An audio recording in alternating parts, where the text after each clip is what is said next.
everybody, and welcome to another board game discussion video. Today's topic is something that I often deliberately avoid when I'm making like my top 5 and 10 lists, because I like to focus on the gameplay value and the theme and stuff like that. However, today we are going to dive in and talk about production quality and aesthetics. Now, before I really get started, I would like to invite you all to take a look at my Facebook and my Twitter pages, where I post my new videos when I release them, as well as contests, giveaways, fun articles, and all sorts of other cool stuff. In addition, I also have a Patreon page now, so please go and take a look at that, where you can sponsor my page directly and my channel, and you get all sorts of really cool rewards for that as well. But getting back onto today's topic, we are talking about aesthetics and production quality. Normally, I don't care much about these because I focus on the gameplay, the logic, the strategy behind a game and stuff like that. However, especially with Kickstarter, I know I really rant and rave about Kickstarter a lot, and I do apologize to an extent, but at the same time, Kickstarter is huge.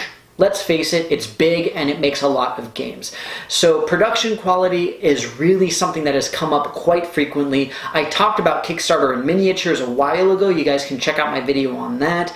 But today I'm more thinking about like the actual physical pieces and stuff along those lines. I have mentioned this a little bit in the past, primarily when I talk about money in games and things along those lines. However, that said, today I'm going to be talking about 3 main points. The first one is going to be mostly why I don't care about production typically. The second thing is I'm going to be talking about sort of how I've seen production go downhill, and give a few examples of games that I have seen that have done that. And finally, some examples of good games that have a really good quality production, and just sort of trying to figure out like what's going on here. Why is this happening? Right? So first and foremost, why is it that this is important? Why is it that this is something I decided to talk about now? Again, normally I don't talk about aesthetics. I don't talk about anything related to how a game looks when I am talking about it on my lists and stuff like that. However, over the last few months especially, I've gotten several games that are just flimsy and nasty and just weird. A lot of them being like reprints and things of that nature. I've mentioned a handful of them, like for example, Acquire is a really good example. Not the latest edition, because the most recent edition is a little bit better, but the edition that I have is really pretty terrible, okay? And it's just very frustrating trying to play a game like that. Another thing is that Kickstarter, again, a lot of Kickstarter games, when they have their stretch goals, the stretch goals are actually related to production quality. I'm like, why is it that improving how your game feels and how your game looks is a stretch goal? Why would that not be something that you try to make as best as it possibly can while still keeping the price as reasonable as possible? That said, I have not run a Kickstarter. I don't know all the logistics behind it, and I'm sure that the price difference for those types of things, like whether it's thicker cardstock or the glossy cover and stuff like that, is substantial. As a side note, glossy covers on the boxes, couldn't care less. Why do people bother with that? Back to the point. Production quality in general, if we're talking about pieces and things like that, make your pieces built to last. Make your cards built to last. Don't use flimsy, nasty cardstock. Don't use like really thin, terrible cardboard and stuff like that. Game pieces get tossed around, they get thrown around, they get grabbed and moved and shuffled and all this kind of stuff. Why would you not immediately think to make something that can last a long time? This is why I always use the example of money. The perfect example is Power Grid. Power Grid money is horrible. I refuse to use Power Grid money now. Same thing with Puerto Rico. Puerto Rico uses little cardboard chips for its money, but they're so thin. They bend, they break, they snap, and just like, it's money in a game about economics. It's constantly moving back and forth. Why would you make it so low quality? It doesn't make any sense to me.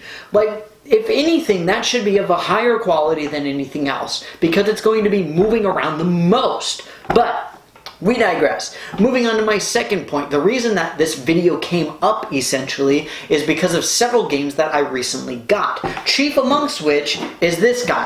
Castles of Mad King Ludwig.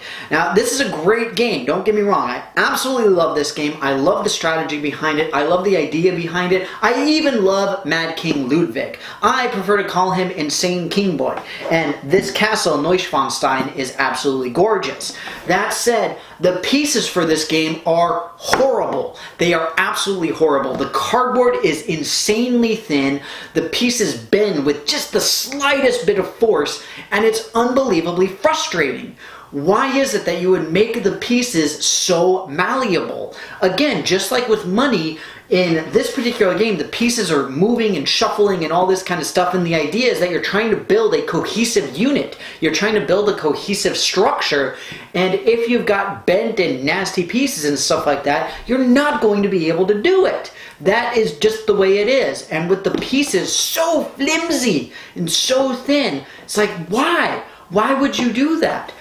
Again, going back to Kickstarter, a lot of games have this same kind of problem. Whether it's chits or counters or anything along those lines, cardboard is so frequently neglected now. And I never really noticed until I started really thinking about the different games and looking at the production quality of some games and then playing stuff like this. This is really one of the reasons that I decided to make this video, is this exact game. Because I got this and I was like, wow, this cardboard sucks. This is horrible. Why would I want to play with this? I feel like I'm handling a small child and I'll just break it. Why? Why does it look like this? It's unbelievably frustrating. And I imagine that it's all about cutting corners and making certain that you can get the product out at a reasonable price. And I appreciate that. I honestly do.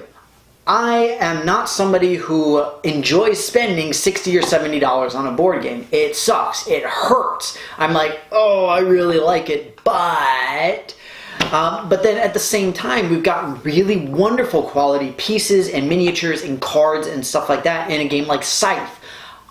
Gorgeous, gorgeous production quality, gorgeous map, gorgeous pieces, all this kind of thing. Granted, the pieces are, basically the same, different colors. Depending on if you got the Kickstarter edition, you get a whole bunch of bonuses. Again, you can take a look at my video specific to Kickstarter and miniatures. And another good example for the good quality and what I would like to see is this, 12 Realms. This is a game that I got and I did a review on quite a while ago, and one of the first games that I mentioned the aesthetic quality because it really honestly blew me away. The pictures, the images, the actual miniatures, the boards, all of that kind of stuff. It's actually very, very well done.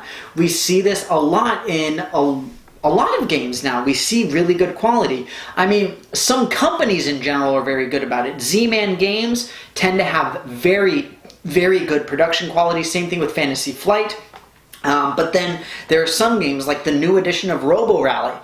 Horrible. Absolutely horrible pieces. Similar to Castles of Mad King Ludwig, where you have really thin and nasty cardboard that just does not hold up to any sort of really regular type of gameplay, much less something that's really, really substantial. So it's just unbelievably frustrating for me. And honestly, in the end, I blame things like Kickstarter and IndieGoGo because yes, it gives these smaller publishers a great way to get their name out there, get their games out there, get them funded, but your stretch goals are to make your game look good. Why does it not already look good? Why is it not already a reasonable quality? It boggles my mind completely, and I do not understand why it is that happens. Of course, then you have the other side of the spectrum where they go way too far with it. Perfect examples, KDM, Kingdom Death Monster, and Gloomhaven. We're talking about hundreds of dollars just to get the game.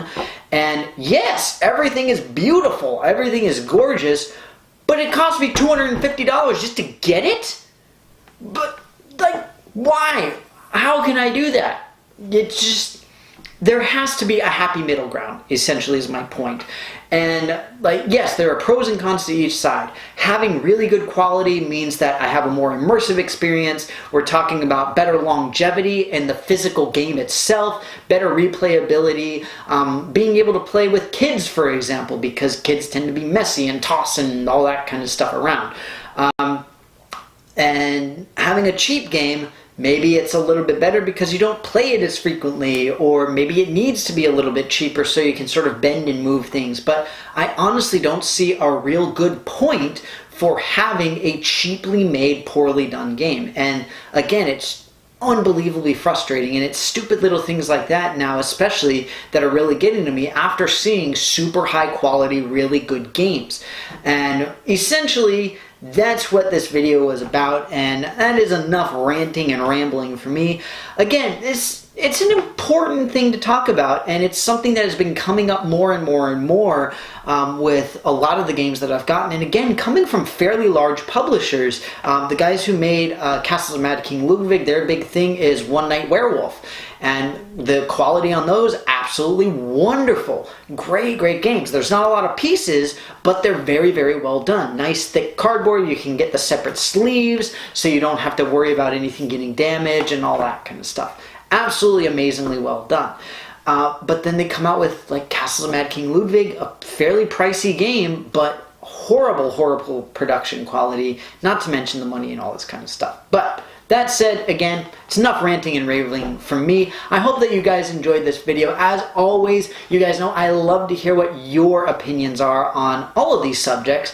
And this one in particular kind of interesting because I'm curious if you guys really care about production quality. Is it something that matters when you're buying a game or if you're playing a game? Are you somebody like me who likes to just like sort of mess around and like really tactile with all this stuff, and you know, you end up sort of ruining your own game accidentally and just like, ah, shoot, dang it, you know, that kind of thing. Let me know anything and everything in the comments below. Again, you guys know that I love to hear from you. Once again, thank you very, very much for watching. I hope that you enjoyed it, and I will see you next time.